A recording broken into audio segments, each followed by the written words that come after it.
Okay. Hello, everyone. Welcome.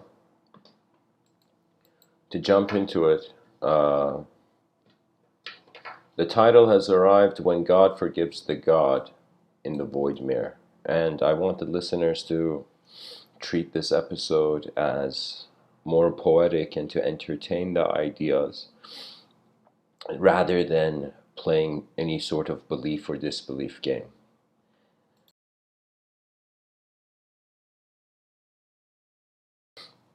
I was thinking about the 6th century, where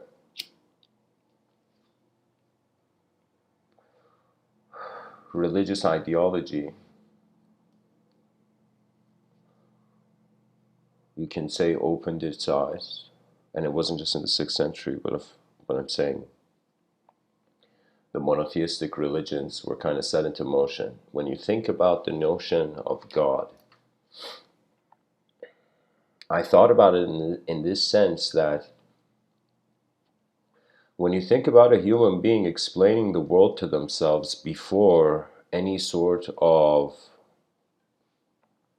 language coming into the picture, it's like the person wondering, where did I come from? And realizing that they came from people. And I wonder if man's mind, our species, reached a point where we were like, where did the universe come from? And we were like, it came from people. So what that means is, like, strangely, as it says in certain religious texts, that we are made in the reflection, in the image of God. Strangely, the meaning of the words we read on the paper are made in the image of in the reflection of our experiences.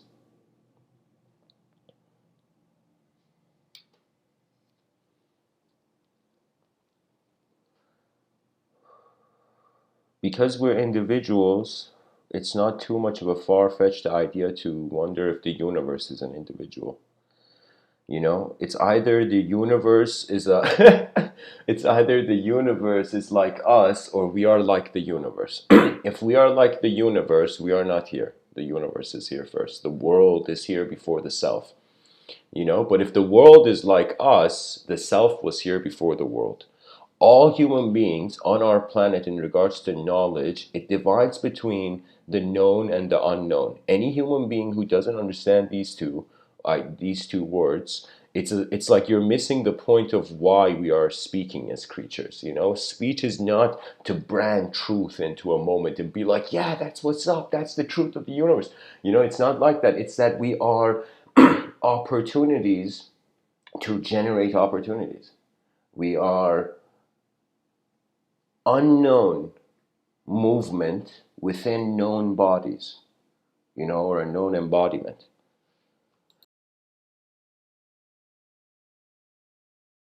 It was fascinating to me realizing that people are not just seeing what's in the world. People are seeing the world based on what's in their world first. And that implies that every human being listening, you have a mind that the world can try to see, but it never can. There are inner realms, as I call it. There is more rooms. One of the first intuitive kind of ideas that approached me, actually two major ideas when it comes to metaphysics, or ideas that relate to engagement with the unknown in some way. One thing is, don't see a face to the unknown. Don't get attached to a face in whatever kind of experience you perceive. Don't get attached to a face in the unknown, because the unknown doesn't even want that.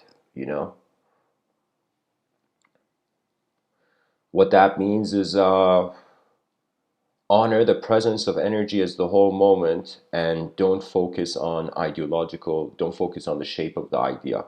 So what does that mean? That means, all right, here are the two. One is that reality is multiple rooms. The other idea is that don't see a face, don't get attached to a face that you see in one room, pretty much. You know?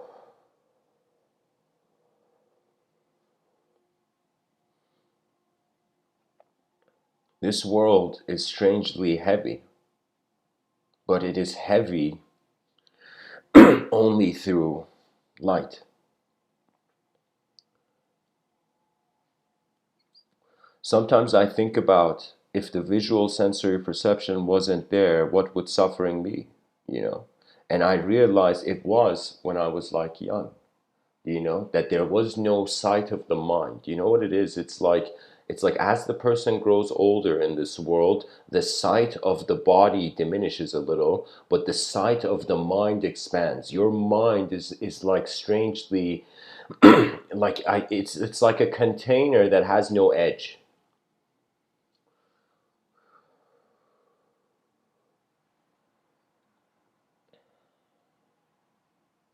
As the member of the human species, you must care about your species. And to care about your species means to wonder about intelligence beyond the assumptions of the initial inner realm. I can tell you that as I'm speaking to you right now, sitting here, you might not be able to fathom how many ways I have moved to myself and I have been still to myself. And everybody is like this. What we treat to be our conscious life is a very small percentage of what is actually going on. It's like we're taking the tip of the iceberg as the whole iceberg, then noticing there's more to the iceberg and being like, what?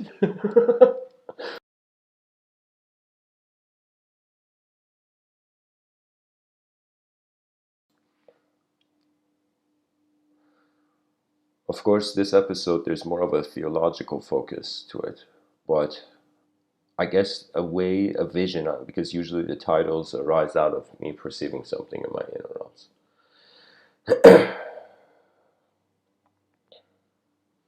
I can tell you the title, When God Forgives the God in the Void Mirror.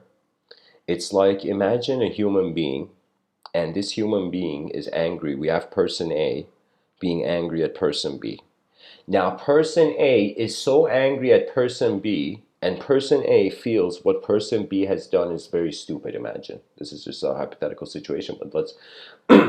So, person A sees person B do something, let's say stupid or something unnecessary, and person A begins to think to himself, like, what kind of a, excuse my language, but cruel AF world is this? You know? Now, in the middle of that, let's say person A has a theological standpoint. Let's say person A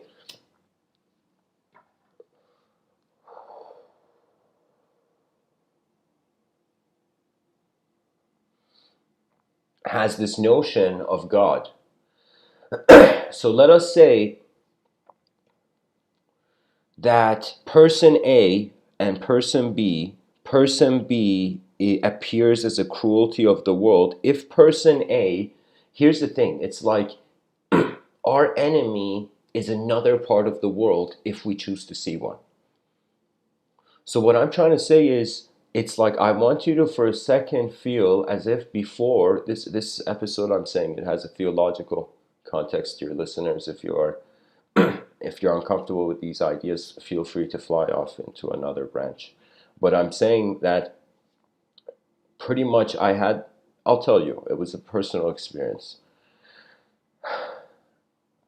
I found myself in a moment where I couldn't have any control on my environment. There were things happening that I felt were inefficient and unnecessary and even very irrational, to a point where if one had seen common sense, it wouldn't happen.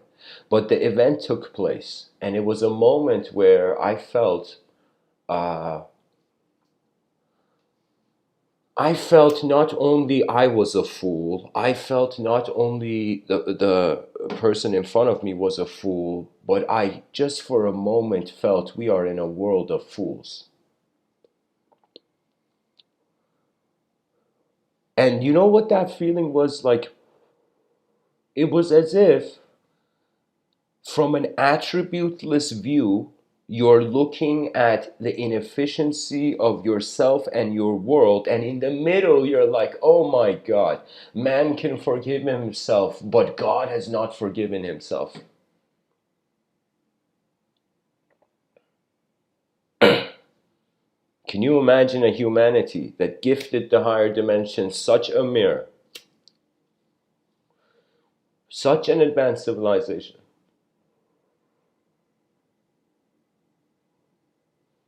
that the gods felt ashamed that had a man was walking this way, you know? You know, I've in my mind, God has never had a shape. I have to use the word, but for me, it's not a visible thing.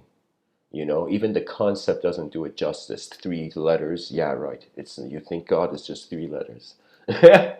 It's not a concept. It's not a story. It's actually a suggestion of how intelligence instantaneously is being everything. Anytime something goes to instantaneous, there isn't a second reference for it to be dualistic. So you can say man, we can't know we're one self if we're not two senses of self. We cannot know, we cannot wonder if we're just an object or just a subject unless there is a distinction between the two, and there is. You know, every person, you can just see it for yourself every moment in front of your eyes, outer realm, objects. Close your eyes. What do you notice? Subjects. Behind your eyes, you're a subject. In front of your eyes, you're an object. Now think about a subject associating as an object fighting another object that's associating as a subject. At the end of the day, two subjects are colliding bodies. There's on some level it's like a lot of warfare is just, I think we're bored. Honestly, I will tell you the reason there is war is because our species is bored. There are people who have convinced that there's no necessary point to it, because the moment that there is an inevitable void at work in the system, justice breaks. That means that when justice becomes meaningless to itself, then chaos and corruption move everywhere. You know, there has to be some honor point. There has to be some point of meaning where the person has trusted something, you know? That means even in the worst fog, in the worst mist, the mystic still knows that the feet are touching the ground. That means technically nobody is 100% lost in a mist. You know, your feet know at least where the ground is. You know? So that's my point, that we human beings, upon recognition of an experiential collective field of being, are wondering what is the purpose of our individual actions, you know? And it's very strange that, I don't know, it's like, I think our intelligence is not an object, but it has assumed, it has accepted space. It's as if the mind has taken something before the body has moved. So the mind feels it has to have it, you know?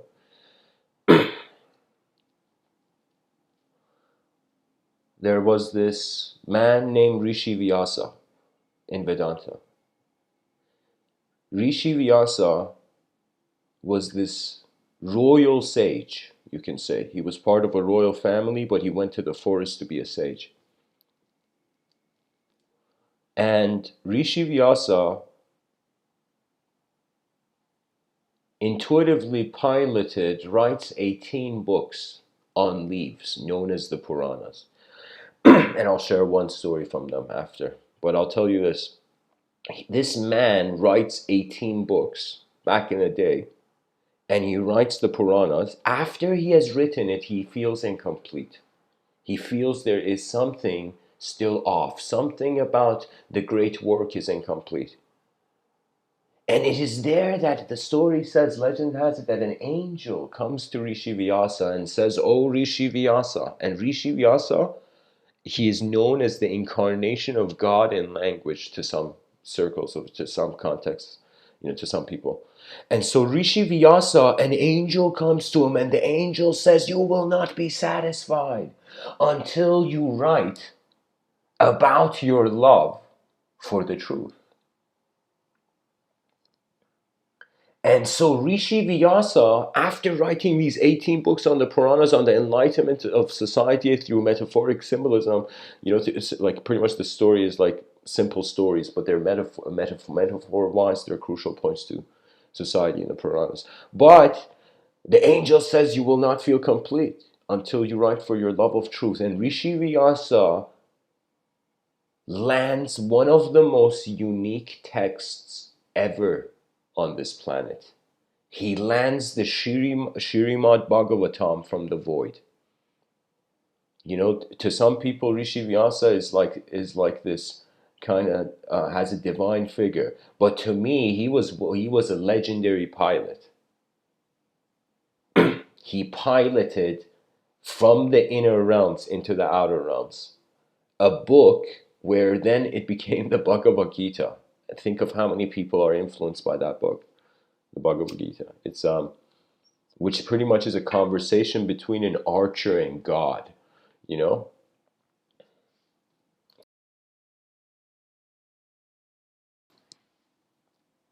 And I was feeling, I was trying to think like when Rishi Vyasa was writing the Srimad Bhagavatam, he was completing. You know what it was? The journey back to any sort of truth is a rewind.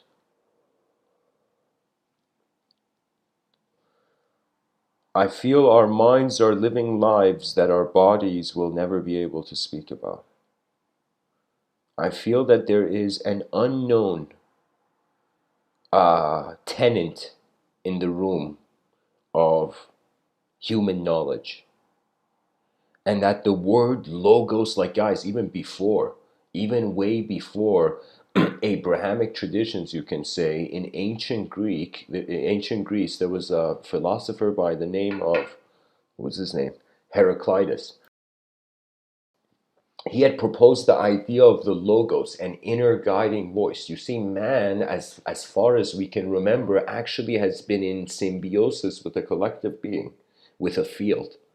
You know, the logos was seen as this intuitive, this inner guiding voice that has taken many philosophers around the world to what they needed to stabilize in history.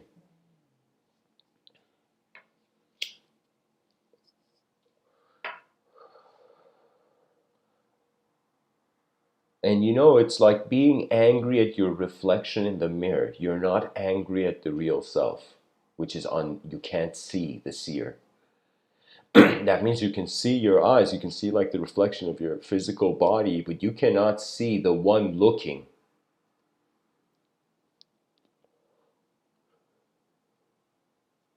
And so I feel like if we were to see it as a few chess moves of how to get to an advanced civilization, not per se in the fastest way, but in the most efficient way. It would be a recognition that an advanced civilization would have a collective being. That means that you wouldn't, the same way you're being an individual right now, if you were a mind in the body of, let's say, 200 people or 1,000 people, imagine. Or imagine the whole species was like through technology, we connected everybody's heads to some server or something. It's as if like an advanced civilization, there will be not only individual human rights, there would be collective human rights. That means it's like you have an individual human right. For example, currently it's like this, that you have an individual human right to your own expression of existence. You can do anything. You can pretty much drive yourself as a car in different directions. Okay? But what would collective human rights be like? And collective human rights would be something where it's as if like the person may have a choice of what to do with their individual expression, but we want to drive now the future of the species. That means, I don't know, a percentage of human beings have to choose to become the pilots of this plane of existence. What does that mean? That means in order to bring forth the advanced, we must first look at it. You cannot find a better life if you can't close your eyes and also see that life. And what it means is like it's not that the inner realms will be met accurately in the outer realms. Do you know when I was younger, there was a myth I could tell you. I had a sort of um, it's like freedom of the identityless. That means it's hilarious. It's like a god with an ego feels that he owns everything. But a god without an ego is everything.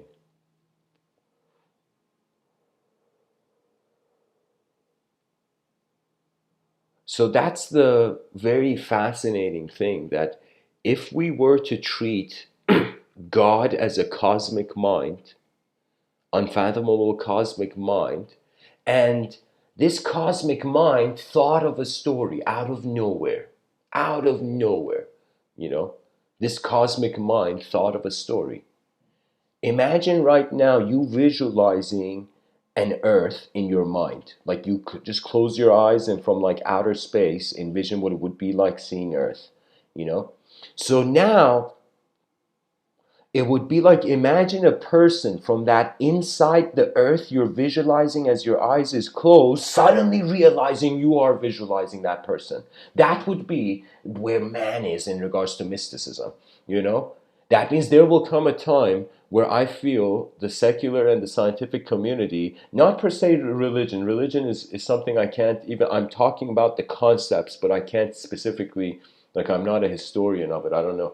But I'm saying it in the sense that it's like our thoughts becoming aware of us, and it's as if we becoming aware that we are an emergent thought, a neural journey of an unfathomable cosmic um, breath.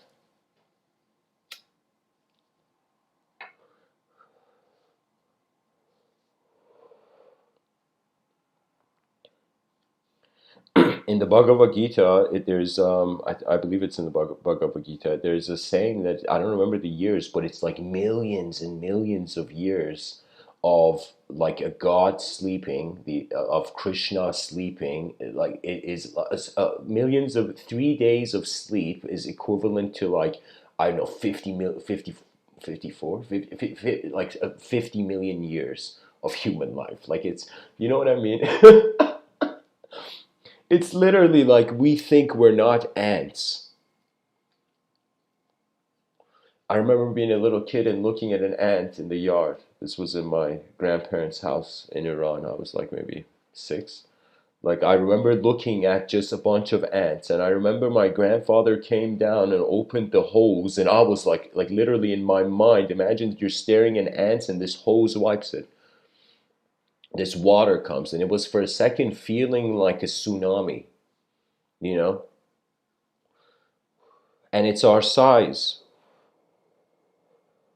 that suggests our fear.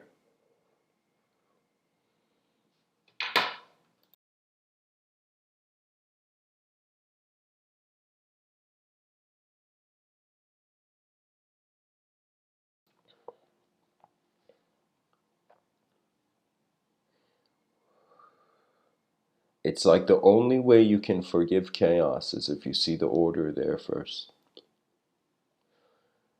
We're trying to build an advanced civilization, yet through limitations of identifying with specific language, how can we be advanced?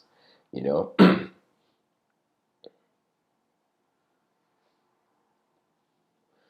I feel that the action of belief and disbelief takes one outside of the world. That means you could be born in this world, you could physically be existing in this world, but it doesn't mean you are seeing the world, you know? And that's the unique thing. Even Terence McKenna said it's like there's this ethnocentric breastfeeding.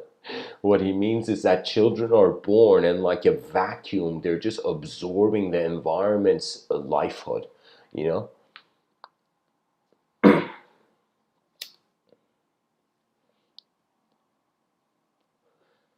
My brain doesn't have an owner. It's just an object. But what moves the brain seems to be owning its name, its body, its mind, its soul, its everything, its culture, you know. You know?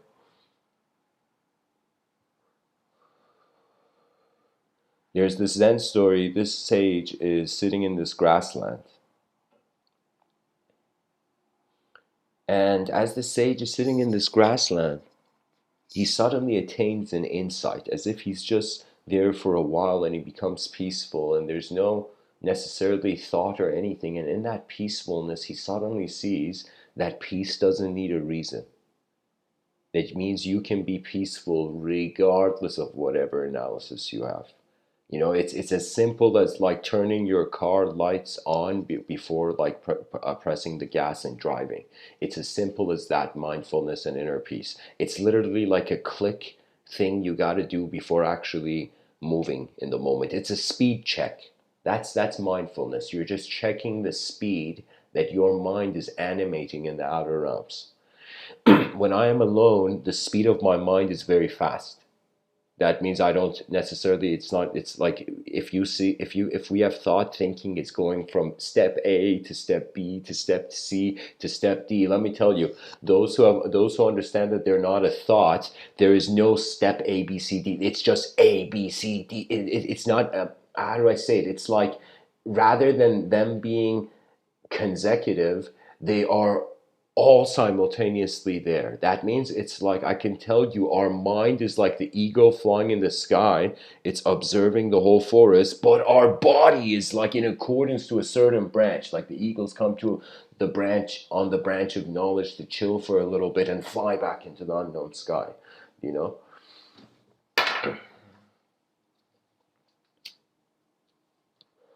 I will tell you, we are in the portal game. I saw this show, which is one of my favorite shows actually. Uh, Recently, I saw the new season, Rick and Morty. You know, and there's a person named Rick in that show where he's designed this portal tech. He's like the smartest human being in the universe. You know, so this notion of portals was so fascinating. You know, and then I thought about the mind being a portal. Like imagine that moment in evolutionary biology where we are underwater and light is piercing through the water and it is hitting the eye of some creature. It is causing an ability for an eye to emerge. So we actually evolved through evolutionary biology. Our eyes happened underneath water, you know? And then, so what does that mean? That means imagine some sort of consciousness arising to this creature underneath the water, and this creature stepping out of the water being the first portal experience. So we, evolutionary wise, imagine being underneath water and stepping out of water. Literally the eyes, the intelligence, everything. It's like a new world. We are designed as eternal travelers. That means you choose to live individual. What happens when you throw an object in outer space? It till infinitely it goes. You know? And it seems that we have thrown our egos into the void. Infinitely the ego goes until the driver becomes aware what vehicle they're in, or somebody stops the vehicle and says, hey, you know, remember. Because I have tried to remember before I was born. And you know what happens? You come to the playful void, and the mind has ultimate permission, and you laugh and cry simultaneously to see that duality was just a cloud in the sky passing by. We are not and only a dualistic humanity. We are also the void humanity, the singular and the infinite. There is four major dimensions. That means any human being on this planet speaks to me. I can see your psychology in accordance to these four dimensions. I will tell you, we haven't surpassed that yet, you know?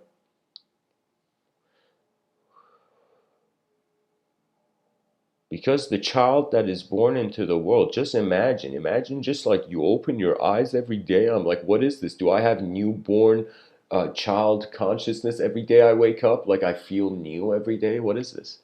You know, and that's the interesting thing. Our body matter, our bodies are existent our whole lives, but 1/3 of our life we're sleeping. That means in deep sleep state there is no consciousness, you know, and 1/3 it's just unconscious mobility and maybe 1/3 of your life you're actually living as you. The rest of it is just conditions until we advance and evolve the civilization. The civilization that we have currently, civilization 1.0, is the prototype. That means I got very angry at the world, you know. This is a few years ago, until I suddenly realized I am technically angry at myself. Because whose world is this?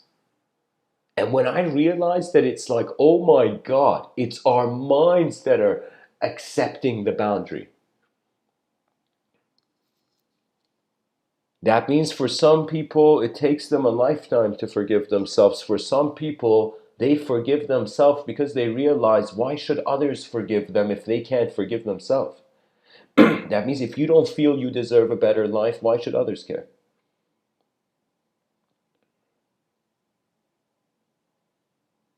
And so a lot of things in this world doesn't necessarily make sense, you know? Because after we receive the senses, then it's the free will's choice and processing. That means it's like when a person hears a joke, they can choose to laugh or not laugh.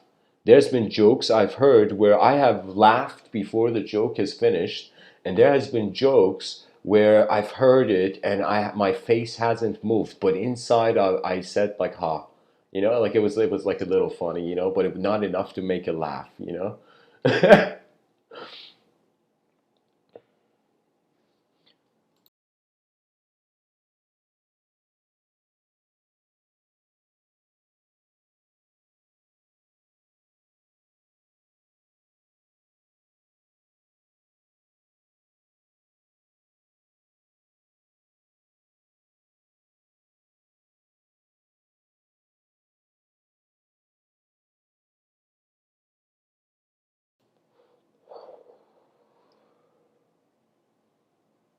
The God of the body never existed. The God of the mind is in disguise. The God of the soul does not have a location.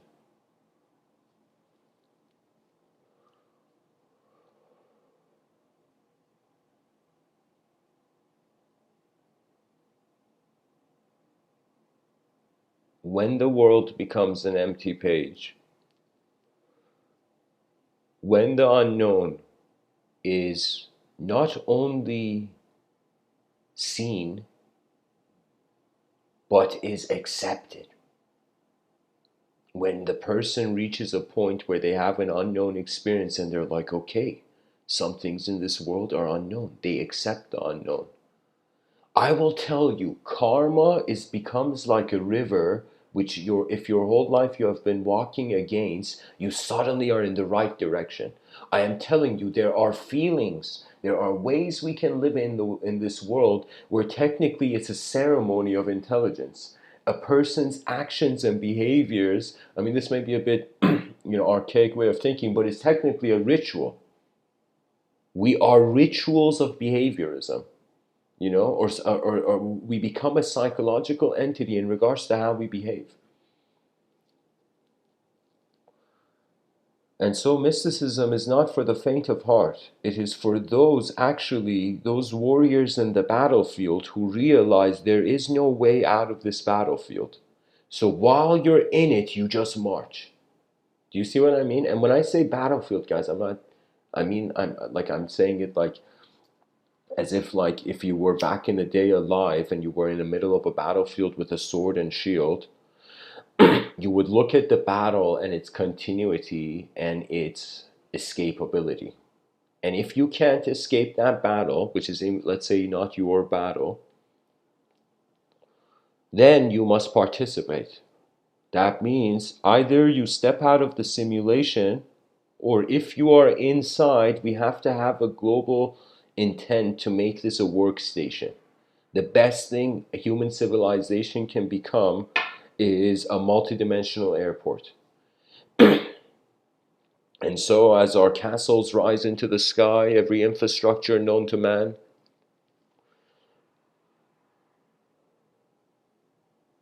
as 1,000 years passes and the earth restores, the earth is heavenized.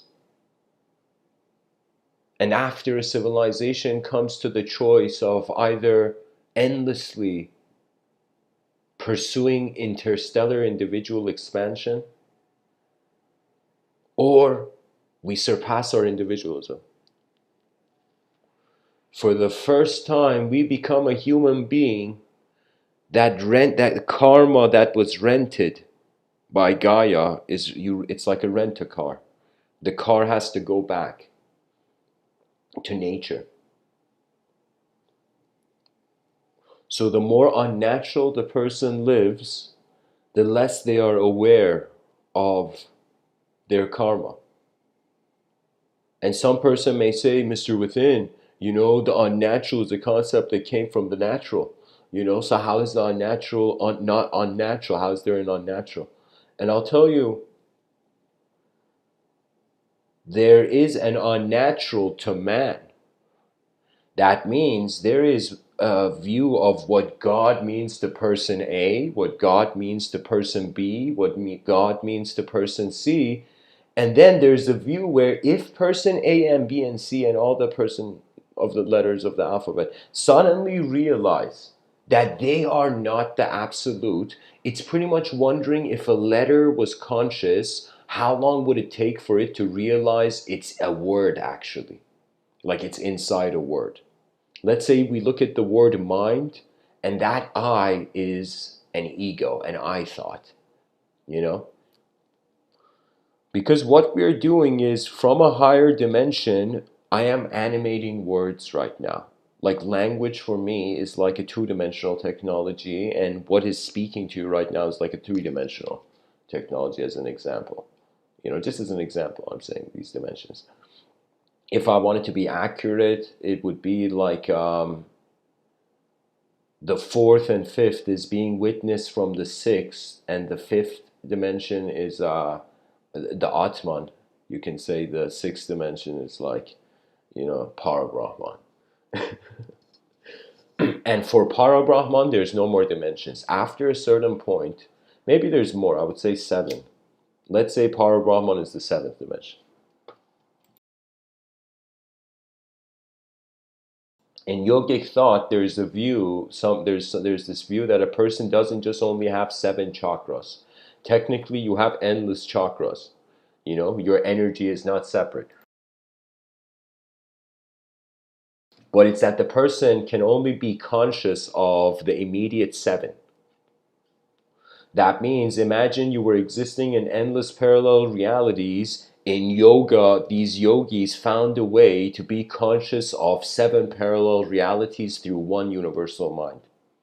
That means without a collective archetype, the individual can't evolve. It can destroy and think the void is evolution, but it's not. You see, it's a rare opportunity. You think all planets are just popping out a species that can develop languages and technologies and be conscious. We are like the most unique thing ever, to happen. Not to only to ourselves, but to the world as well. And so I think when God forgives the God in the void mirror, it's a calling of the religious mind to the recognition that there is no God in language. But there is the God that language points to, which is inconceivable.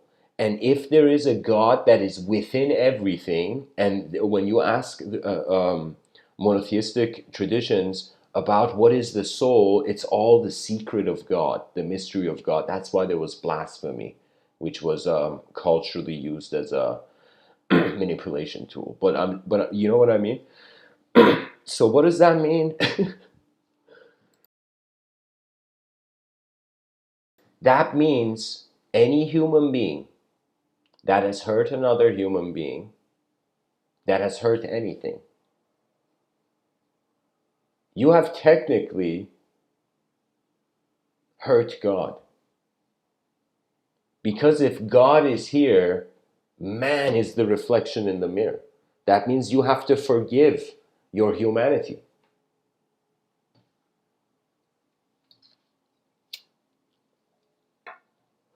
Language, we are technically slaves to linguistic systems. It's very obvious. If aliens, like let's say an advanced alien species wanted to, let's say they weren't kind, okay, and this advanced alien species saw us and they're like, yo, these human beings are so easy to manipulate, literally like matrix codes. People throughout the day, what's happening in their mind is a sort of film, is a sort of language. So literally the matrix code, imagine the codes on the matrix screen were all the thoughts that people were having, all the potential possibilities of reality, you know?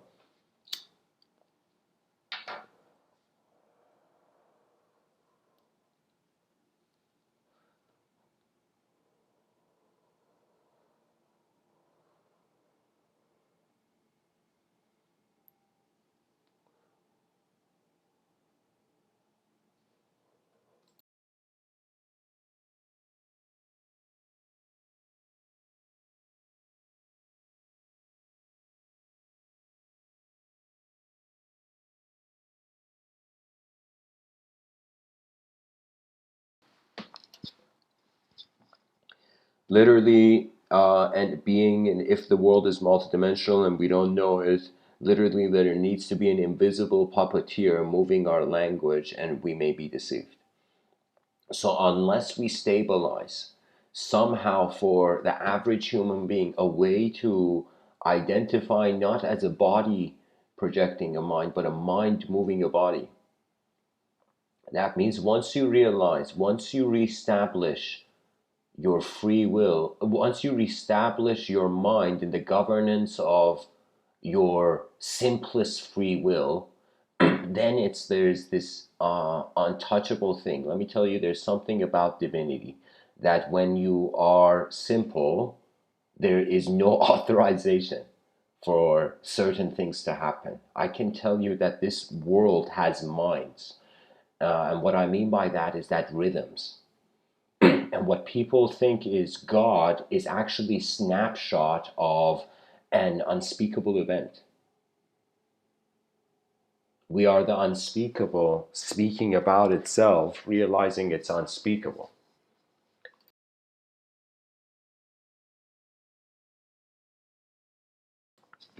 Because in the religious, guys, I'll share with you a script I wrote that just tells this point. Okay, I wrote the script. It's called Offices of the Afterlife. I wrote this like a year ago. Pretty much the idea of it is there's this kid that he comes home, and when he comes home, you see there's, because it's called Offices of the Afterlife, there's a religious context to the film. You see this kid come home, and he goes, this kid, just very silent kid coming home. As he goes home, you see, for example, a cross on a wall, and you see how it's like a religious family, Christian family. And the kid goes into the room and knocks on the door. Sorry, doesn't knock on the door. He goes inside, and his father calls him. And his father calls him from the room, and he says, "Son, come here," or something. And he goes in there, the kid, and he's like, "What is it, Dad?" And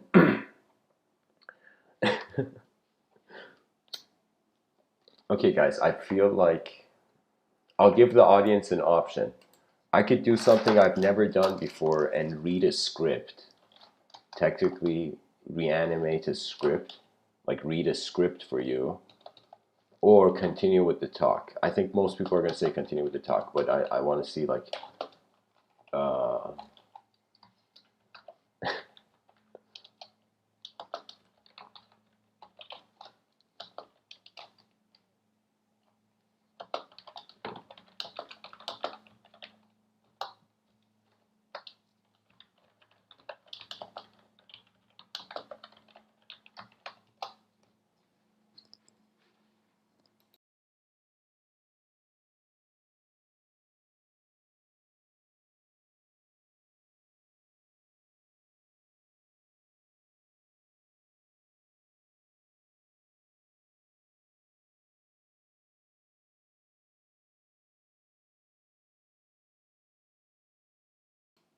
Okay, the people have spoken. Guys, actually, the script is pretty long. Yeah, the script is pretty long, thinking about it. But guys, there's a channel called Mr. Within's library. A lot of what I've written,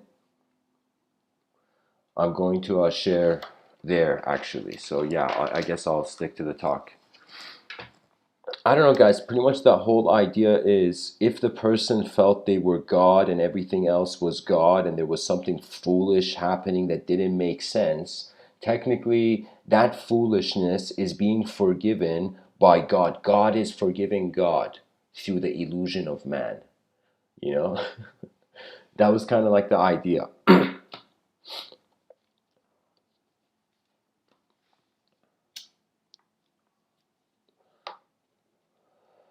Somebody wrote in this thesis I saw online. I forget the name of the person, but it was a uh, very great idea the person had shared. That they said the difference between polytheistic traditions and monotheistic traditions is that in the polytheistic tradition, everything is gods, literally like endless gods. But in the monotheistic tradition, everything is gods, God, comma S. So it's all about the authority of the will of nature. And it's all human, every human being is attempting to throw their spear of knowledge in the unknown sky and to see if the simulation shatters or not. Something a lot of people don't know, but even though behaviorally in the outer realms, you look at polytheistic traditions, like you can say like the different deities they worship in Vedic thought, those deities all know that they are one deity. In the Bhagavad Gita, says something that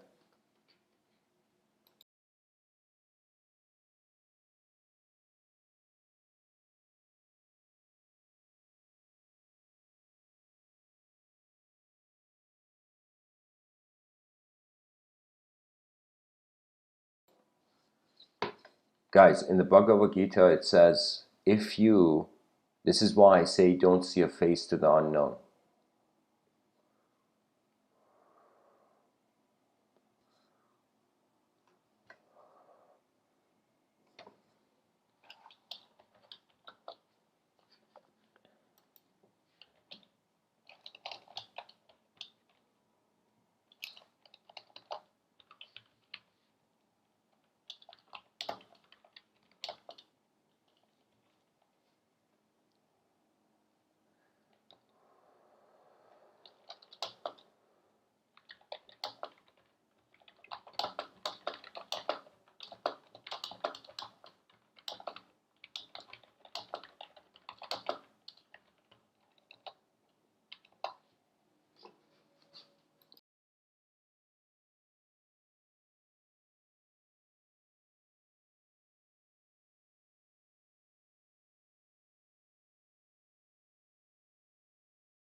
If everything is God's, we are God's dream.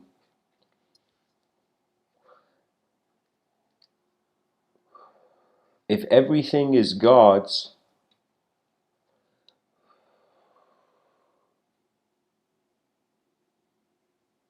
we are still God's dream.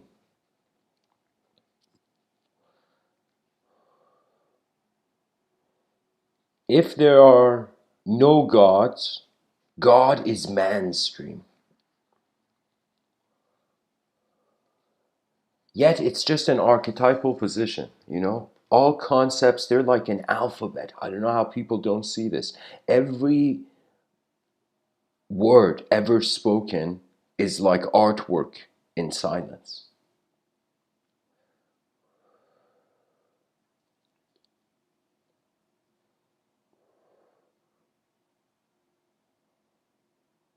If the Bhagavad Gita says that you follow archetype, a deity, in the afterlife you will be administered by that specific deity. If you're a person who your whole life you're worshiping something or whatever, your attention is 100% occupied. Think of it this way, that you spent a lifetime looking at something outside of yourself rather than looking at yourself. It's an art to live through your own eyes. And this art will only be understood if the person realizes that they are alone. The inner realms, when I say mysticism, is not for the faint of heart, because it is wondering about the shift of the world to the shift of the self.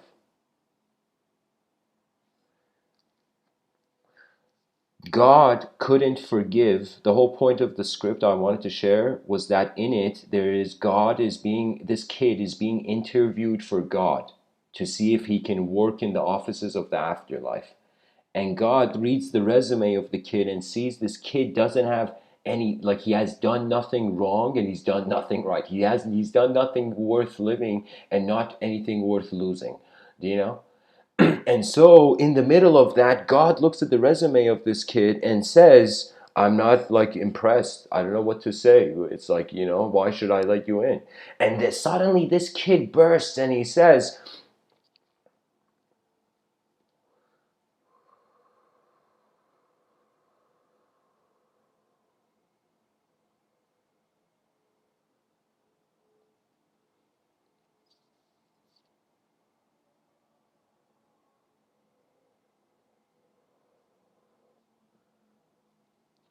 if I remember correctly, the kid stands up and says, God, you created me. How am I mistaken? Why do I not have the qualifications when you designed me? Something like that. There's at the end of the story. But pretty much the whole point is that it's strange. On earth, God is forgiving. But when Adam and Eve in the Garden of Eden made a mistake, God could not forgive them there. Do you know? And that's the unique idea.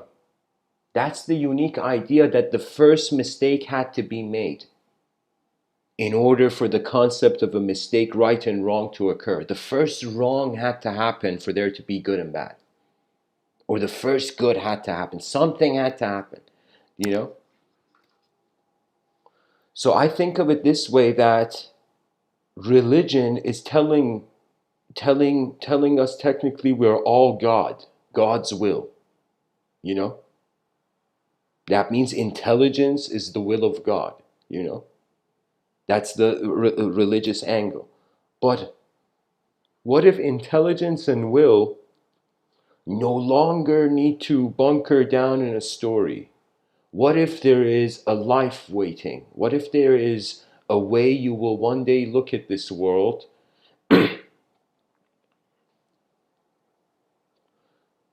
that you cannot even fathom now? The justice of the sight of the mind, it's the inner signal. There's something, I would say, deep down in the person, call it intuition, call it whatever, this signal of off balance, being in balance or off balance. Do you know? It's like a person shaking, or like that person who crossed, I don't know, what was it, like Niagara Falls, like on a rope, you know? The dude's like, all right, it's one of those days where I feel like, walking across the Niagara Falls on a rope. Why not? Yeah. The only time it makes sense to walk on a rope is if your feet are as small as the rope,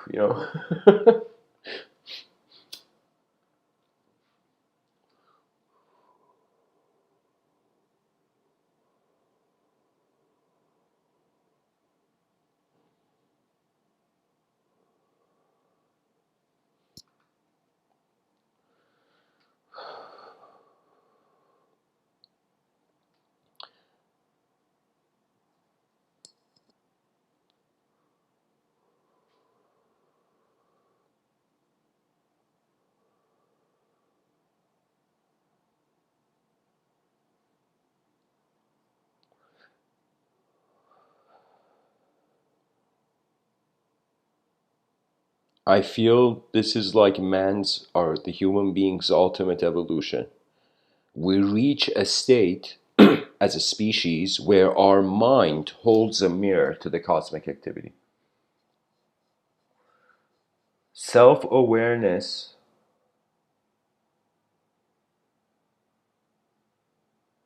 is the elephant in the room of meaningless material manifestation. Right where the question is being asked is the life that will see the answer to the question. Because the mind generates, it endlessly generates. It can, literally, until the person is no longer resisting their mind. When you don't resist your mind, it means you treat your outer realms and inner realms with the same respect. That means your inner realms and outer realms, imagine they are like a couple, you know, living together. So it's a situation where I can tell you, like,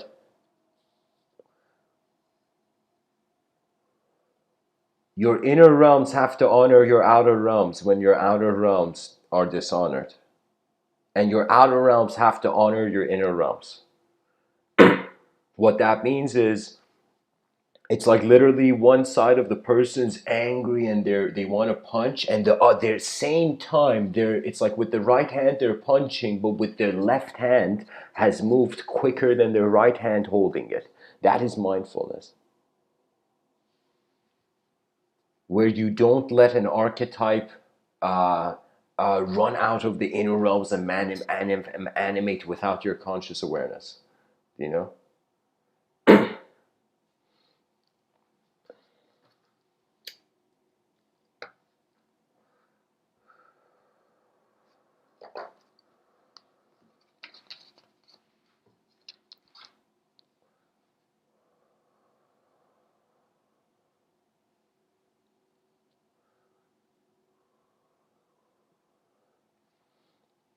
God, man. Like, imagine there was a mantra that was like God, man, God, man, God, man. You know, after a while, you'll be like, yo, these are just sounds in the air.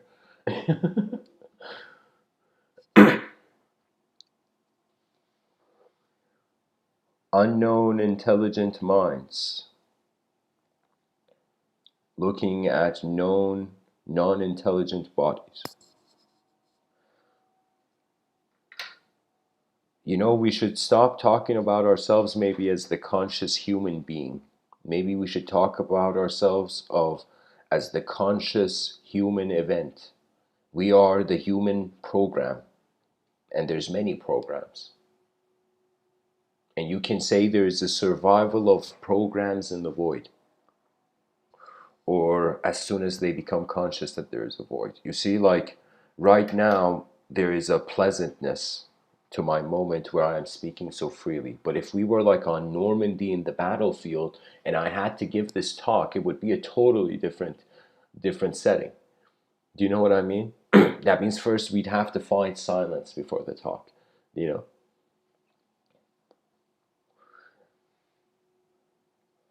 So we should create a system that takes care of its blind spots. And because we're human beings building this whole system and we have blind spots, the best thing the future generations can do is point our blind spots, point our blind spots.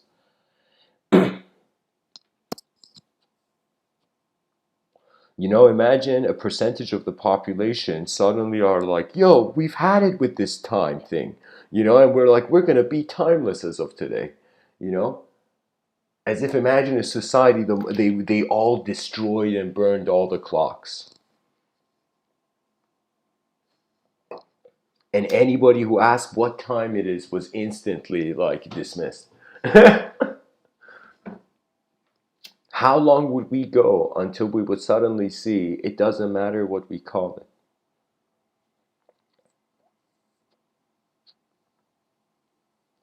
For how long shall the beginning, middle, end repeat? Beginning, middle, end, beginning, middle, end, like a triangular cog in a machine, endlessly spinning. Beginning, middle, end, beginning, middle, end. And if we get stuck up, if we get concerned about the beginning, we don't function properly in the middle, and we get startled in the end.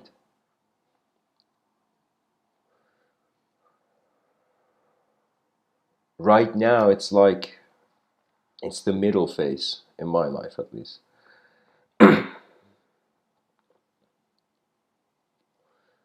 My body feels like it gives access to a sensory range of perception. The body is like the alphabet generator of perception. But the mind is what is putting the letters of that alphabet together and moving it. And the mind is so unknown that the word mind is like when the mind looks in the mirror, you think it sees letters, you think it sees an object or a subject. Charles in the chat section says a continuum. Um, yeah, it is a continuum if we realize language is hollow. And it's a continuum because we can't define it, we can't localize it.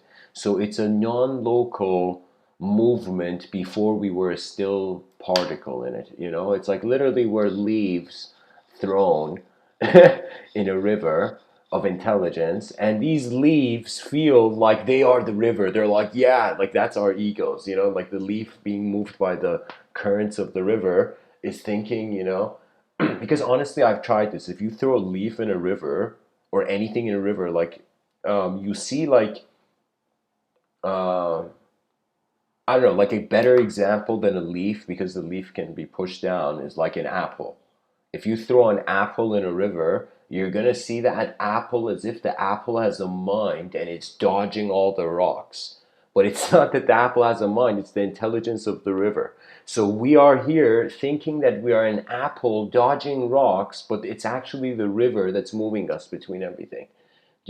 So it's as if like the mind is a river, the body is a drop, and guess what the soil is? After the waterfall of language, the ocean remains. And a civilization that is collective, it doesn't have anything to actually lose. It has only everything to gain. That means the materialistic perspectives actually unleashes the most potential creature, strangely. And I'll tell you in what way. Because when you realize you're nothing, you feel everything is accessible. When I look at my past, I feel grateful. When I look at the future, I'm like, gosh, I need more. When I look at my past, I'm like, yeah, I'm good. But when I look at the future, I'm like, I need more, better, better, better, better. You know? And honestly, I'll tell you, like, they're gonna, sometimes, people have wondered why I'm so silly in these talks. Let me tell you why. Because I know the future generations, let's say if my talks echo, they are watching. Our future is watching us.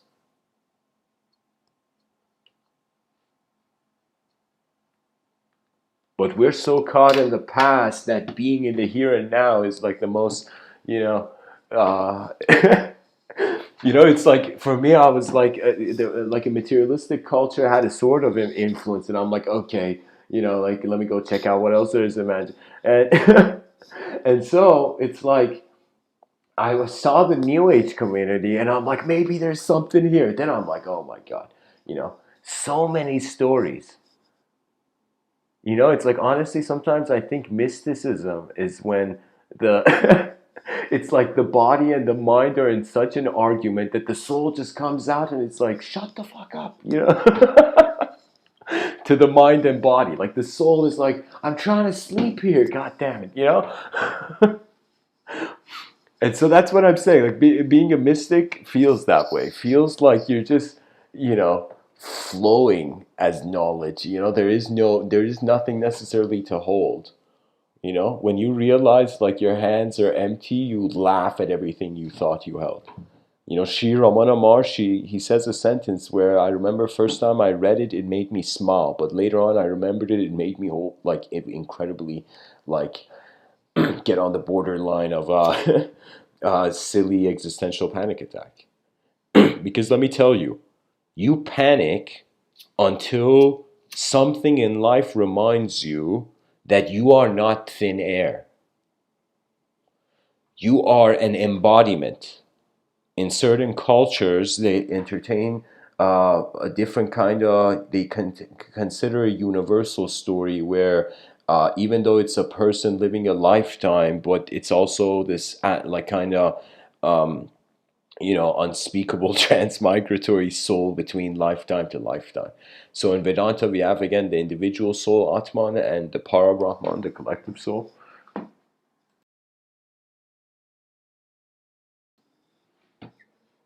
Or as Attar, the Sufi mystic in his poetry, would say, the soul of the soul of the soul. You know, it's like that's how far we're reaching. It's like Thor's hammer hasn't fallen into our hands for so we just stare at it and be like, all right, let's just exist. It's like live on. You got to turn your life like a button on.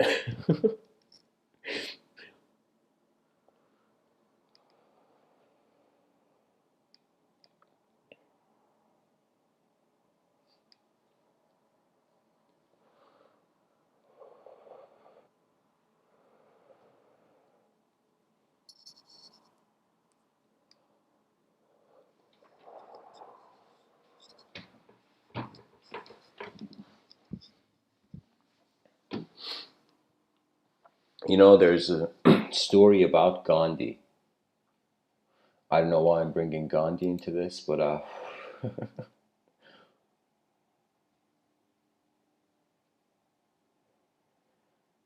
Gandhi, there's this story, you can YouTube the video and see like this. Imagine there's a man sitting in a room meditating. Suddenly the door.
Okay, guys, I'm back. There was an issue with the streaming software. Um, I had to reset. Anyways, I want to read for you something from what is called the Lotus Sutra, Sutra on the White Lotus of the True Dharma. And it is a Mahayana Sutra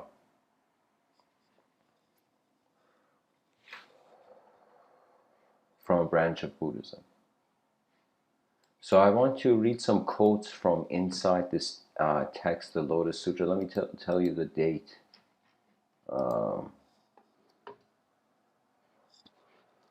Textual history, there we go. In 19...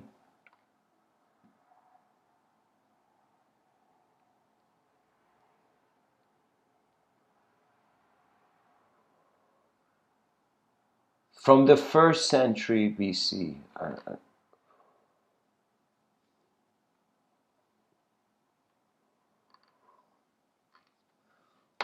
Just a second, guys.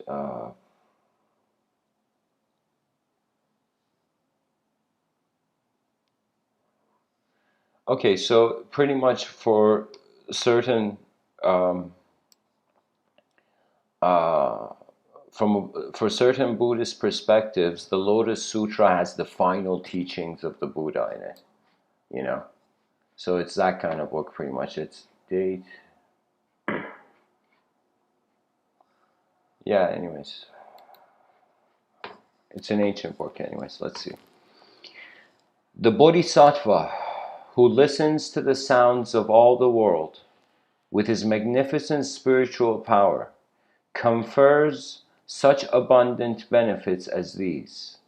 And so living beings should always keep him in their hearts and hold his name in mind. If if women seeking sons bow to and make offerings to the Bodhisattva Gawan Shriyin, they will give birth to sons happy, virtuous, and wise. If instead they wish for daughters, they will bear gifted daughters with deep-rooted, wholesome characters, beloved and respected by all.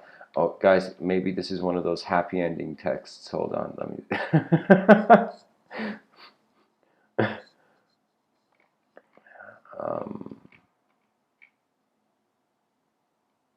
Okay, no, this is worth reading. All right. Yeah. Therefore, every single living being should hold Guan Shri Yin Bodhisattva's name in mind. Infinite resolve. Suppose someone held the names of bodhisattvas to the number of grains of sand in 62 million Ganges rivers, and for this person's entire life made offerings to them, all of food and drink, clothes, bedding, and medicine. What is your opinion? What would merit and virtue? Would the merit and virtue accrued by that good man or woman be abundant? Infinite resolve replied, extremely abundant, world-honored one, very great indeed. The Buddha said, yet if someone else held the name of Guan Shri Yin Bodhisattva, bowed and made an offering but one time, the blessings of these two people would be identical, the same in every way, and would endure for quadrillions of eons.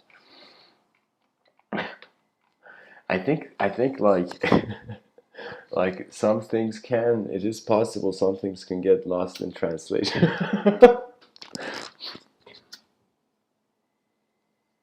Infinite resolve. Such are the meritorious deeds done by Guan Shri Yin, the bodhisattva who roams throughout the world and appears in various forms to rescue living beings. Therefore, you should all wholeheartedly make offerings to the bodhisattva who listens to the sounds of all the world. It's like midway, the disciple writing that down was like, okay, all right. It's like, doesn't matter how much ink the pen has. Like, it's like the person stops writing. In times of terror, crisis, and trouble, the great Bodhisattva Guan Shri Yin can bestow courage and dispel all fears. Therefore, all throughout the Saha world, we call him giver of courage. You know, I think there's a synonymity here with the idea of the logos as well. These bodhisattvic archetypes, they're too dynamic to be human. What that means is it's like, imagine we have human, non-human, and then semi-human, semi-non-human. Do you know what that means? That means it's like the bridge consciousness. The bodhisattva is the bridge. The Buddha is the first island, and beyond the bodhisattva, the pure lands are the final island. The Buddha himself dwells in the great vehicle, and in accordance with the dharmas he has gained, adorned with the power of samadhi and wisdom, he uses these to save living beings. perfect and complete in psychic power, widely versed in wisdom's subtle skills, in lands throughout the 10 directions, the Bodhisattva manifests at will. I think the best analogy for the Buddha Bodhisattva distinction is the Buddha is going up the mountain, the Bodhisattva is coming down from it. The Bodhisattva's been there, done that. The Buddha's, there's first time for everything, In the Lotus Sutra it says, I know that these living beings have never cultivated good roots. They are firmly attached to the 5 desires and, out of stupidity and love, become afflicted. Because of all their desires, they fall into the 3 evil paths. They turn on the wheel in the 6 destinies, suffering utter misery. What the... Guys, usually when I read these quotes, there's a familiarity, but I just heard something, the 6 destinies. The 6 destinies is technically a pre-built engine. So imagine there were 6 parallel realms to the world that were a simulation.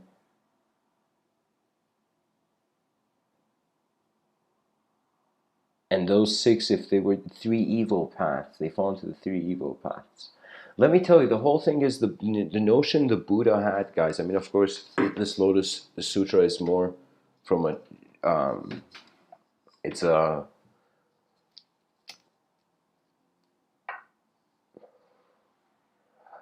Buddhic nature. The Buddha was not the Buddha. The word Buddha just means awakened one.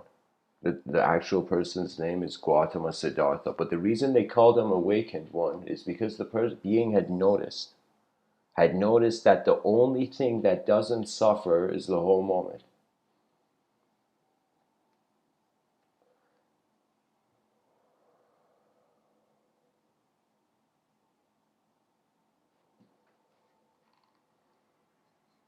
As to that foremost, rare, and hard to understand Dharma, accomplished by the Buddha, only the Buddhas and the Buddha can exhaust the real mark of all Dharmas.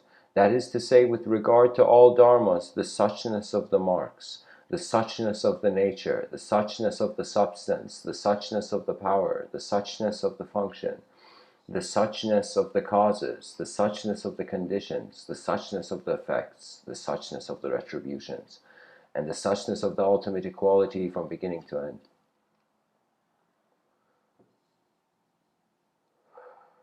If those who hold the name of Guan Shi Yin Bodhisattva should fall into a great fray, what's a fray? It's like the word free with one less E. Sorry guys, give me a second.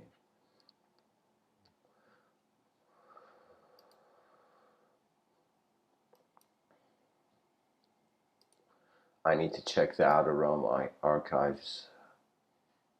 Fray.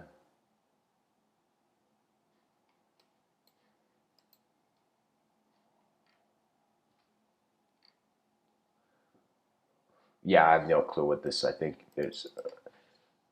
Oh, I think it's freedom. The person has just forgotten to write the word. I think it's if those who hold the name of Guan Shi Yin Bodhisattva shall fall into a great freedom. Oh no, I don't know. Oh, great fire. The person's forgot the I. If those who hold the name of Guan Shi Yin Bodhisattva should fall into a great fire, the fire will not burn them. There we go. Because of Guan Shi Yin Bodhisattva's awesome spiritual power. If they are being tossed about in deep and treacherous waters and call his name, they will quickly reach the shallows.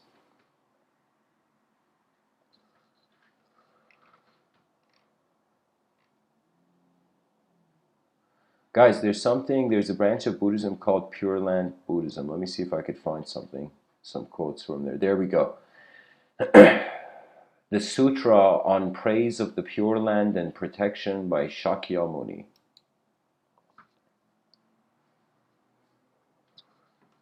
If good men or women of pure faith, having heard Amitayus, Buddha's name of innumerable, boundless, and inconceivable merits, and also heard of the glorious adornments of the land of utmost bliss, concentrate their thoughts on them with undistracted mind, even for 1 day, 2 days, 3, 4, 5, 6 or 7 days, then at the hour of death, Amita Yus, surrounded by innumerable Shravaka disciples and bodhisattvas, will appear before those good men or women and give them compassionate protection to keep their minds from falling into confusion. Thus, after death, following the Buddha Amitayus and his retinue, they will be born in his pure land of utmost bliss. Can you imagine, like, this is totally like, I'm saying this playfully, but can you imagine, like, after death, there is still, like gods, gods are trying to, like, recruit, the wandering, do you know what I mean? Like, it kind of feels like, but the Pure Land is a notion of a state of mind free before it can be unfree. That's why it's the most utmost bliss. That means really a person understands freedom, sometimes not when they have it, but when it's taken away. But if they can realize that freedom, if their inner realms can see the event before the event actually they whatever they do, like in your mind, you attempt it, you see it, then you don't have to physically do it. It's like literally walking in the mall, and let's say there's someone who desires everything. So let's say someone who desires everything walking in a mall, everything the person's seeing, I want that, like a zombie, you know what I mean? Like a zombie behind the window of a like shopping mall. I desire this, like mindless desire. But what it is that your inner realms, you got to think about it, even if you had, let's say, anything you wanted for Christmas, your mind can see what it would be like if you had that to some degree, maybe not accurately. Like I can't, like I haven't gone skydiving, but I can fathom it, or even seeing videos on it, those have even helped even fathoming it. Do you see? So in my mind, I could feel suddenly that intensity, you know, but I haven't gone skydiving. Do you see what I'm saying? Like it's like the mind can live the life before you actually live it. So if the person realizes it's your choice, so that person walking in the mall could think as if they're the owner of the mall. There's been times I've walked in a mall thinking, all right, like how would I feel if I owned everything here? You know? Then you open your wallet and it's like a mirror in there.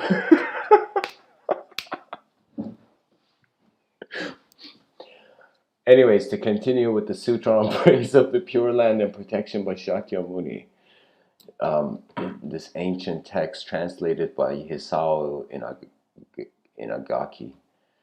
Again, Shariputra, sentient beings born in that land all dwell in the stage of non-retrogression and will not fall again into an evil realm, be born in a border land or in the state of debased people or malekas. They always enjoy visiting pure lands of other Buddhas. With their excellent vows and practice advancing and developing every moment, they will unfailingly realize the highest, perfect enlightenment.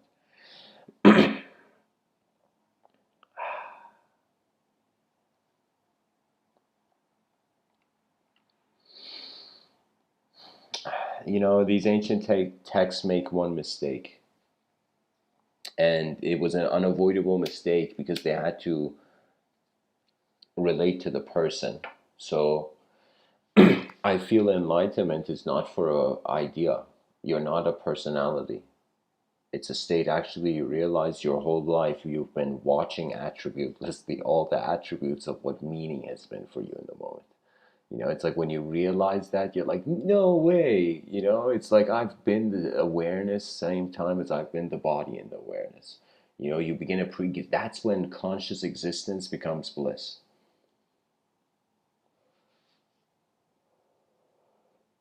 Shariputra says, as I perceive that such blissful benefits are matters of great importance, I pronounce these words of truth, good men and good women of pure faith who hear Amita Yus, Buddha's name, of inconceivable merits, and also learn of the pure Buddha land of utmost bliss, should all receive in brackets, the teaching in faith, arose aspiration, practice the method as prescribed, and attain birth in the Buddha land.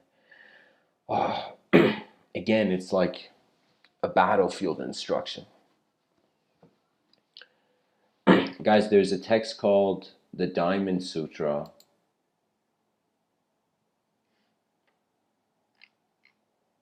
which, let me see if there's some quotes from that I can read.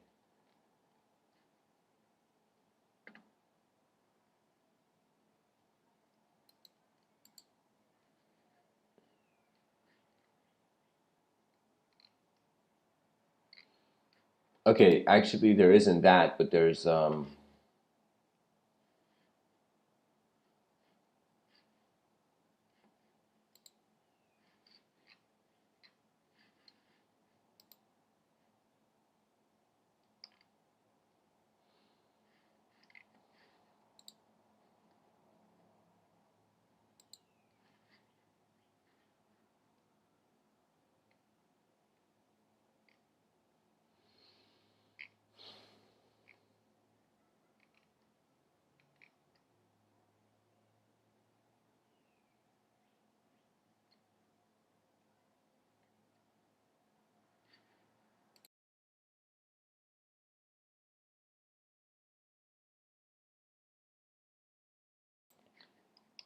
okay, guys, there's this one called the Eight Great Awakenings Sutra.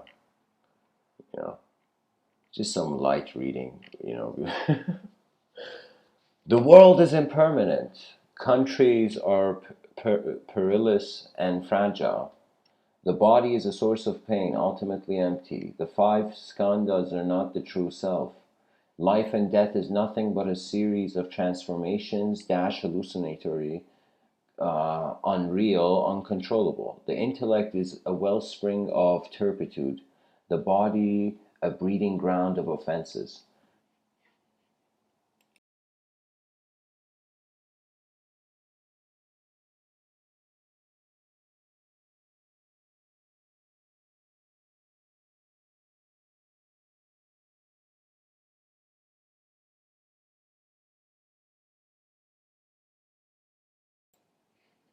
Once awakened, they even more energetically continue to cultivate the path.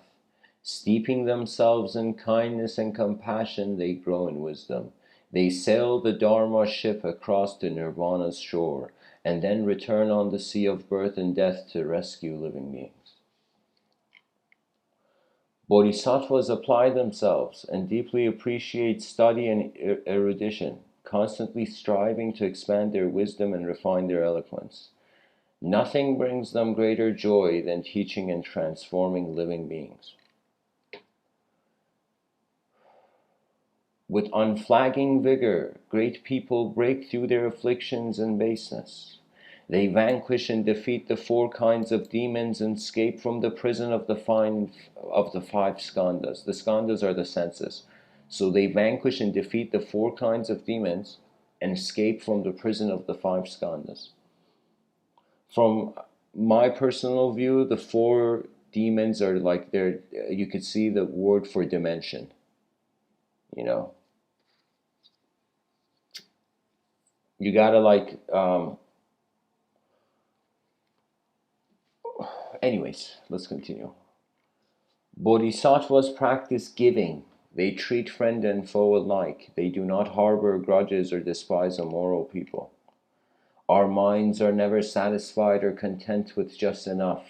The more we obtain, the more we want. Thus we create offenses and perform evil deeds. Bodhisattvas don't wish to make these mistakes. Instead, they choose to be content. They nurture the way, living a quiet life in humble surroundings. Their sole occupation, cultivating wisdom. I mean, like, yeah, but it's like after some point, they're like, it's like, what am I cultivating all this for? Then you see why, the world is after a battlefield, it becomes a designer's table. It becomes an incredible opportunity, you know. That means some people in the world, they are dishonored by their lives. Some people are honored by their lives. And you know what it is? It all has to do with how aware you are that you are before you do anything.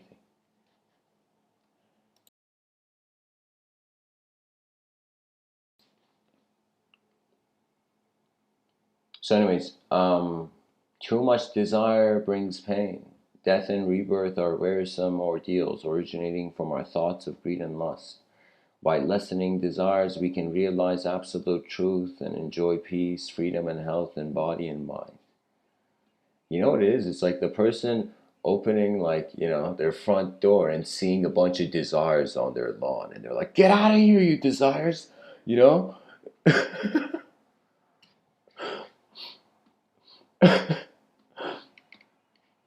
And then suddenly, it's like there's peace. The issue is not desire, really, because it's like we desire food and water. We don't feel where it's like it's wrong to desire that. But when we desire something that deviates from the natural decency of the world, then it's like it becomes a bit, complex. Anyways, the Eighth Great Awakening Sutra says, "Great people resolve to cultivate the great vehicle, to rescue all beings, to endure hardship on behalf of others, and to lead everyone to ultimate happiness." I mean, I could totally see the Buddha saying this, and somebody be like, "Bro, did you say everybody to ultimate happiness?" And the Buddha's like, "Yeah, man, because really what it is the drop is in the ocean. We just don't realize it."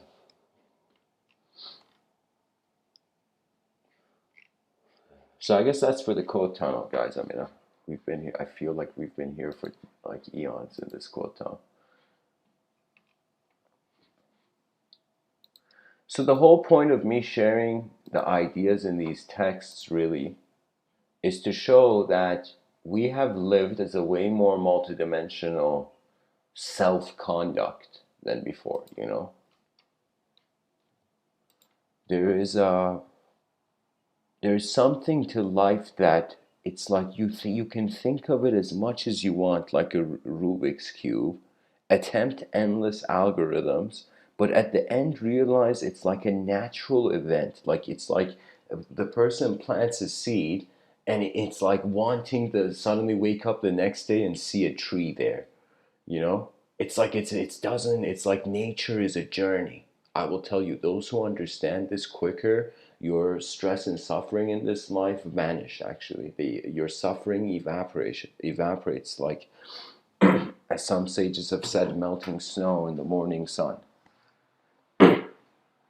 Clarity dawns, upon the being. It's something that arises. That means you might not believe, like, if you had, imagine like you were a bird, multidimensional, this epic multidimensional bird. Let's say you had the soul of a phoenix. And so let's say, as you have the soul of a phoenix, like we have one, at least we have, like, in X-Men, Jean Grey, like that character having like the soul of the phoenix. And what it is like the female, but imagine she didn't know how to use it though. And so imagine having the soul of a phoenix, and suddenly this attention lifting up into a sky that is viewing all the skies in manifestation. That means to the sky there is no sky, therefore it can know. But to man, because there is earth, because our attention sees the earth first, the sky is for uncharted territory. When I say sky, I mean like in regards to outer space. Like technically, the skies of all planets are just space. You know what I mean? To us, there is the concept of a sky. It's like somebody. It's like Einstein. After somebody, Einstein has proof like why the sky is blue, and as the light changes, as if like the atmosphere is like a lens. But it's like after that, imagine somebody came up to Einstein, "Hey Einstein, what is blue?" And Einstein's like, "You kidding me? This guy's asking me what the color blue is?" And then suddenly Einstein realized, "Oh my God, what is the color blue?" And it's just something that is.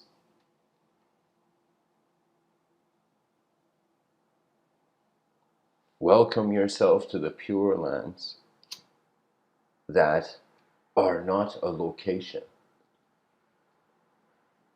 It's like, what if the same way simultaneously as we have a comfort being manifest, what if we simultaneously also have the comfort of the opposite? What if the soul has two bodies, space and matter? Or I shouldn't say the soul, but like the witness.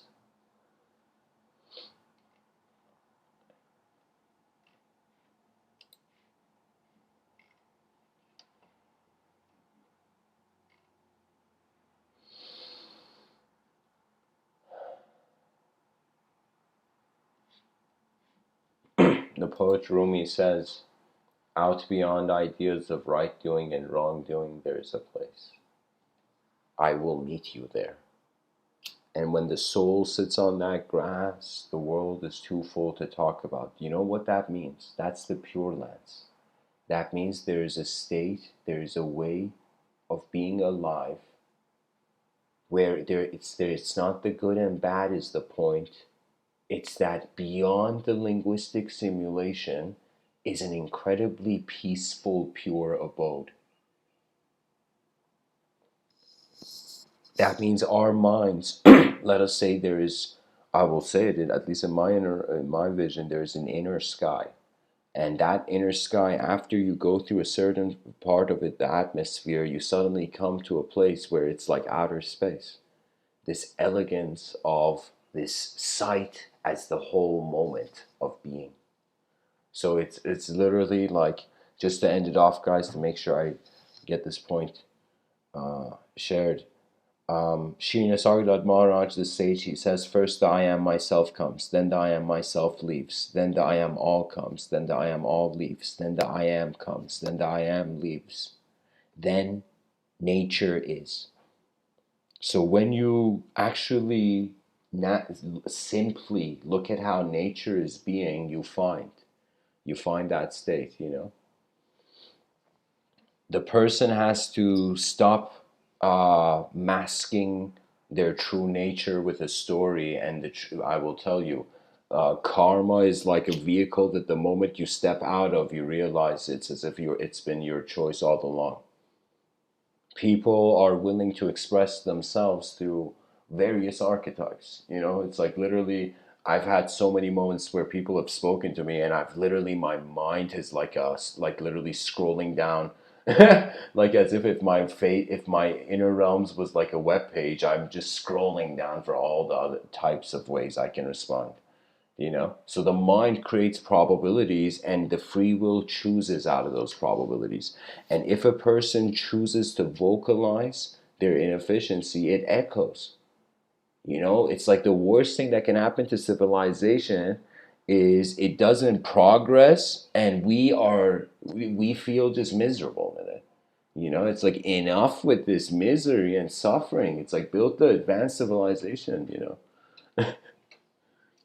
You have to free yourself from yourself by realizing before you were a self, you were a child that hadn't learned language yet. You were a moment. That's nature. It's like, people take time to be with others. They should also take some time to be with themselves. Guess what meditation was? You know what meditation is? Meditation is where the therapist is the whole moment. It's your whole life. you know it's like, you realize, when you stop avoiding what you are, you get to experience it.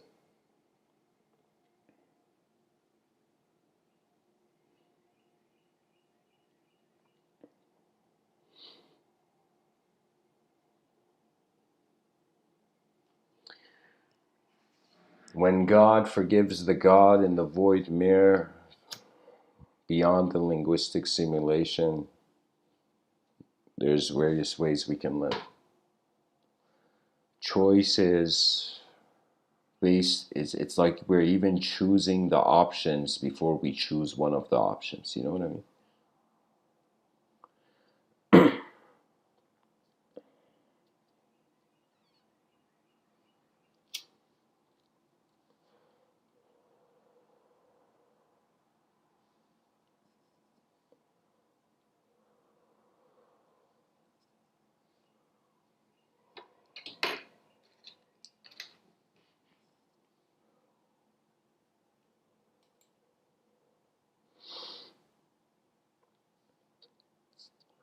Anyways, guys, this was a very theological episode, to be honest. But I will make one point. In one of my science fiction works, I spoke about how in the year 5025, I created pretty much the government is, in my science fiction novel, there's 9 parallel realities. Out of those 9 parallel realities, there's a government called the Enlightened Society that is administering, it's the first government in history that is administering like 9 parallel dimensions, you know, of Earth. And the whole point of the Enlightened Society, and the reason I'm sharing it now, is because the way I wrote how it came about was when suddenly the first artist, the first artist became a major politician. This artist, after becoming a major politician, for the first time, decided to make the most beautiful nation. As one nation decided to make itself beautiful, the other nations, which typically have competition, they all started making themselves beautiful. And the Enlightened Society declared that all language and ideology is artwork. And it's not something you should take too seriously, and at the same time, it's not something you should avoid. It's art, you know? You don't see people fighting over, artwork. We just see it. Oh, I see what happened there. That's it. That's all of life. It's like you wake up, sequence of events, and these sequence of events now you can be conscious of them. That is the joy of living. You see, in our life, we have had this approach that we are mortality freaks everybody out, Don't think I'm sitting here like just super peaceful all the time. There's moments where I'm like, oh my God, am I on a rock in the middle of nowhere? What is this? So I'm telling you, free yourself from the language that can't realistically be you because you're watching it, you're observing it. A self that can be observed is not the real self. The observer is. What this means is the artist must realize the value of the paint, the value of how long it took us. 4 billion years we were animals. Do you know? Like, we behaved incredibly animalistic. And as an animal, suddenly, we're here. We noticed ourselves. From the objective evolution, there arose the dimension of the subjective evolution after being an object, and suddenly we noticed we're a subject to ourselves. I don't know, we looked at our shadow, or this, I don't know, we looked at ourselves in a mirror, or we noticed our hands or something. I don't know. Like, I'm just saying, guys, that stories come in many forms.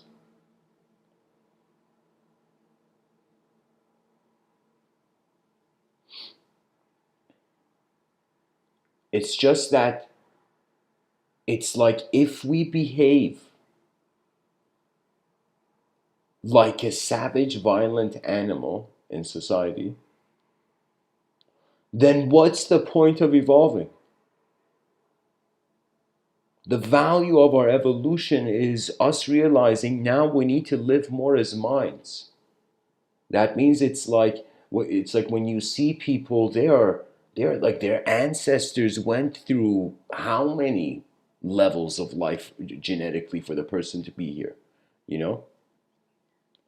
That means it's as if, like, the person has to realize sometimes it's not about doing the right thing, it's about stop doing the wrong thing. That's it.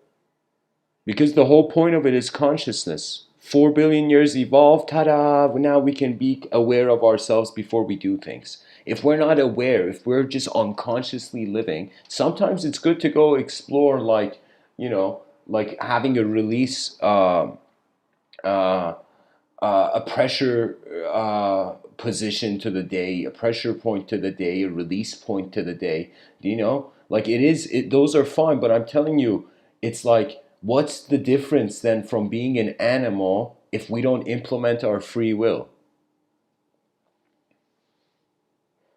The person has to realize it's like we're a fragile species. We're, believe it or not, I mean, this is not, I'll say, okay, I'll make it poetic. We are a complex set of cells, and we are very fragile.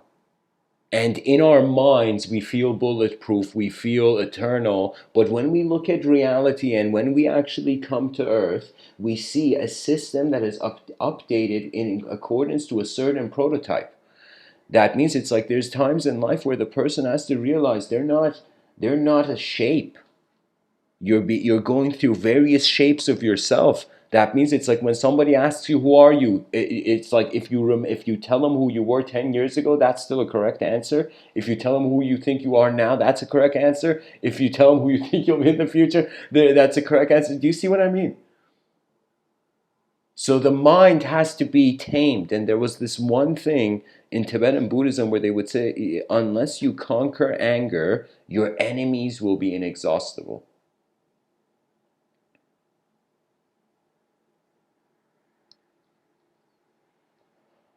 Anger is refusing nature. It's the inner realm, it's an inner realm possession. What it means is your past is justifying what's right in the moment, but a past only you can see. And so the angry person is angry, and everybody's like, what's wrong with this person?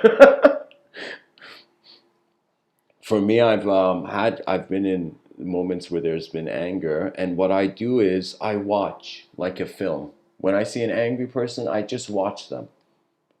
I watch them with a certain stare, like, "Hey man, is this an audition?" Like there's a thing about there's an elegance. We care about the style of our clothing, but we haven't cared for the style of our minds because people want to fill up this new opportunity to perceive things and connect new dots by filling it up with how old dots were connected. I will tell you, there is no teacher, there is no student. 8 billion creatures on a rock. We explore or we die. That is it. That is it. We are in the void. Why do you think I'm sitting here talking about an advanced civilization? Because 8 billion creatures on a rock, what greater game can they play? What greater story can we enter but to attempt the ultimate? We may not be ultimate, but our attempt can be. There was a scene in what you call Shingeki no Kyojin, this comic book made into an anime, where there's a commander, and it's pretty much like humanity extinction kind of situation by these giant monsters or whatever. But it's a great giant epic. It's one of the best stories I've ever heard. You know,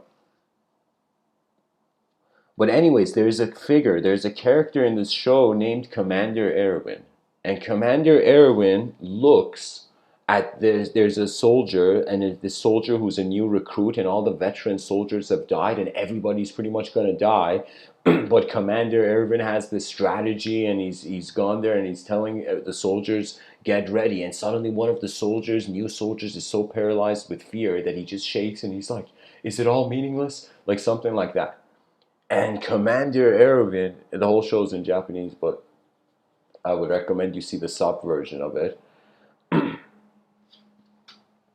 What it is in that show, Commander Erwin, this new recruit soldier who's they're all about to be in this weird extinction scenario, they're all gonna die. The soldier says, was it all meaningless? And Commander Erwin says, no. The meaning is in our lives is we fight and live on for those who will one day find the meaning.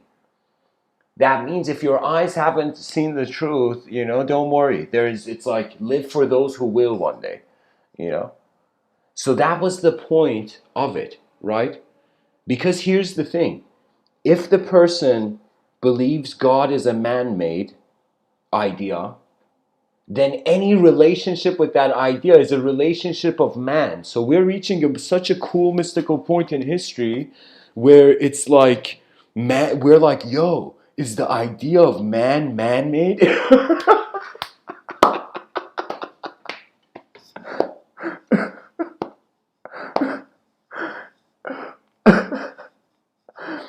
It's like, no way, everything's man-made, even the idea of man. So we're technically making ourselves into meaning every moment, just dancing into new, dance moves of meaning, you know.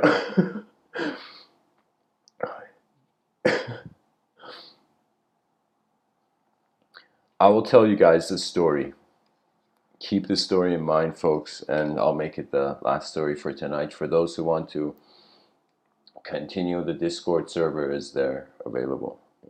I'll be there like after the talk. So what is this story? There's 3 generals on a mountain, and I believe the story is set in a European context.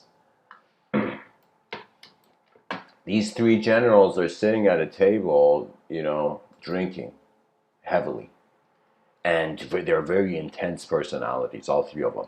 And these 3 generals start showing off as if like their armies are like Ferraris and they want to show off like their cars or something.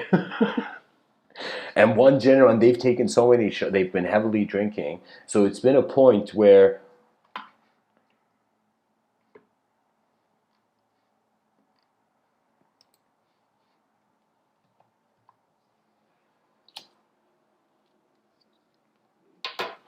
one of the generals looks at the other general, there are 3 generals at a table, and says, my army, my soldiers, they are so loyal. He says they are so loyal that I will prove to you now that they are more loyal than both of your armies.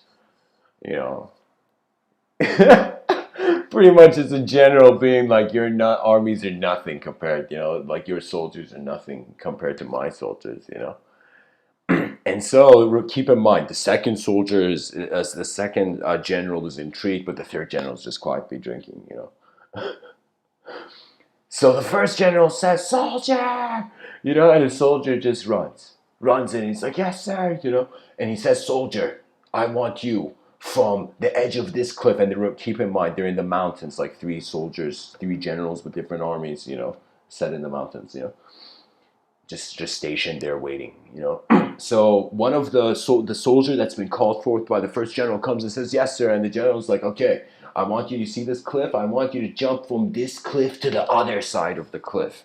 Something impossible. And the soldier is like, yes, sir. And the soldier runs. And everybody's watching like, holy shit, is he going to do it? And the guy does it.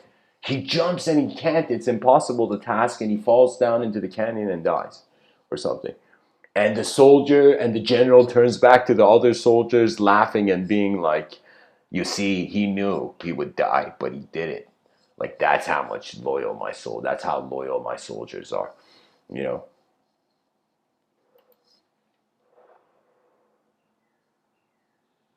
The second general says that's nothing. Says that's nothing. Let me show you how loyal my soldiers are. That's nothing. And he says, soldier! The second general's showing off now.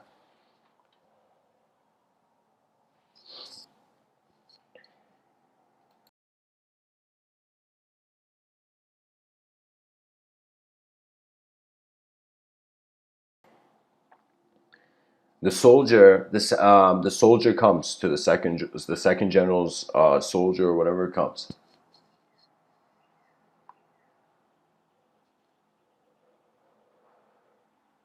And the second general says, soldier, you see that minefield over there? I want you to go there and start dancing and really dance. Really dance. Set your soul free. Think as if you're in a dance room and dance. And the soldier suddenly is like, hears this odd command and is like, yes, sir. And he runs into this minefield and he starts dancing. And he starts dancing where the guy's closed his eyes in a minefield. He's dancing, like purely listening to the instruction of his general, And in that moment, suddenly his foot hits one of the mines and and suddenly like he's gone. And the general turns around and everybody's kind of like, all the soldiers are like, what's going on? All the soldiers are tripping, But you know what it is? And the general looks at the other 2 generals and says, you see, that man who you saw dance and exploded, that guy, he planted the mines. He knew where every mine was. But he decided, because he was so loyal, he really danced. you know, and that's how loyal my soldiers are. And the first general is quiet. You know, it's like, okay, that's more creative than what I did, you know. And then the third general, the first two generals are looking at the third general. It's like, how about you? And the third general is like, my men are brave. I don't need to show anything.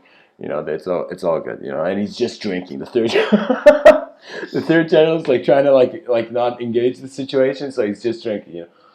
And so they're like, no, we just had these epic performances. Like, you know, the generals are like, keep in mind, this is this is the context of the story. There's no human rights in it, you know.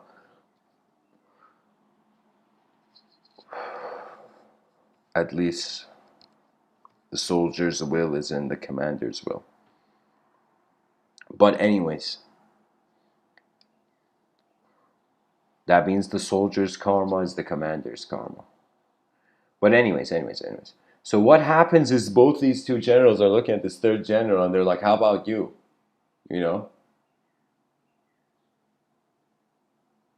And the third general, he says no, but then they convince him. They're like, no, you gotta show. You gotta demonstrate the loyalty of your soul. And the third general is like, okay, soldier! And the soldier comes. And, you know, the general says it, and keep in mind, the third general, as those two have been arguing, he's been drinking, yeah. I think the reason the third general's been drinking because maybe the alcohol was limited or something. But anyways, the soldier of the third general comes. And the soldier says, yes, sir. And the general says, soldier. The general says, soldier, you see that waterfall? I want you to treat it like a swimming pool and jump into it.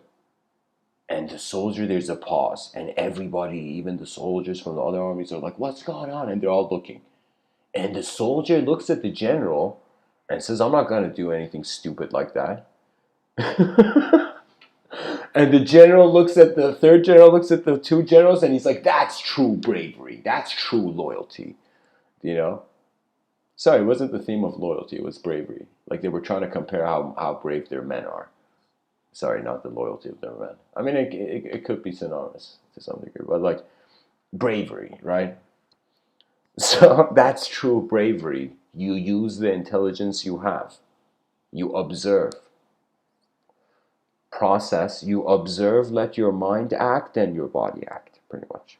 And your mind can decide if it needs to allocate energy to outer realm expression or not. That means even a person gets angry, that angry doesn't have to leave their inner space.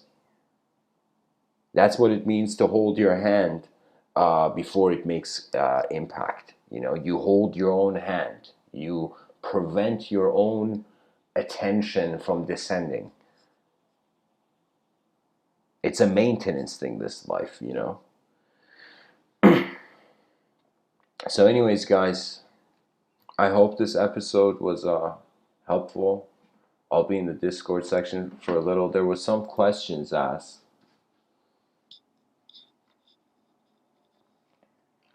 Oh my God, so long. There was one question asked by Lauren. She says, what position would you say you're in and why are you in the other end?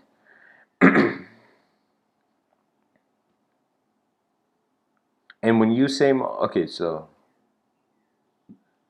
first thing you say, and sorry to interrupt, but when your audio went out earlier, I was listening to the talk you posted 9 hours or so ago, and you mentioned that you were on the other side of this whole thing.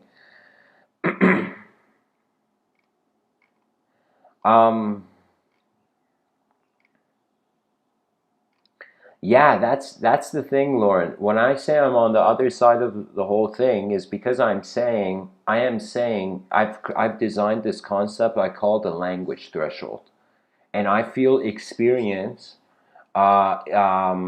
is beyond language. We can have experiences we don't have words for yet, you know? So I'm that person saying language can't contain the truth. And human beings, you're free to worship idols and you're free to worship ideas. Play the games you desire, but remember, this is a unique event. It is the rarest gathering in this cosmos. It is the gathering of, it's a gathering of eyes.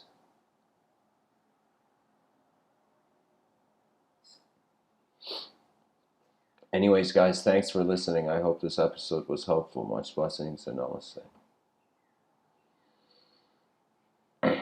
And the answer, Lauren, really was that beyond language,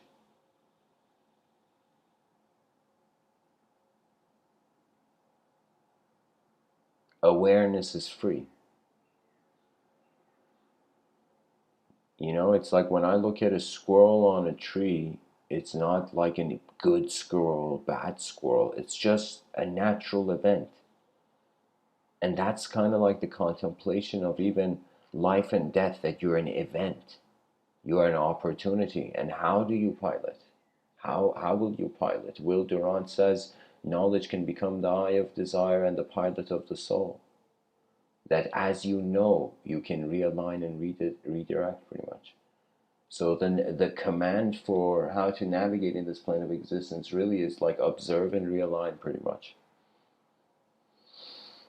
Much blessings and namaste. And perhaps when man forgives himself, God has to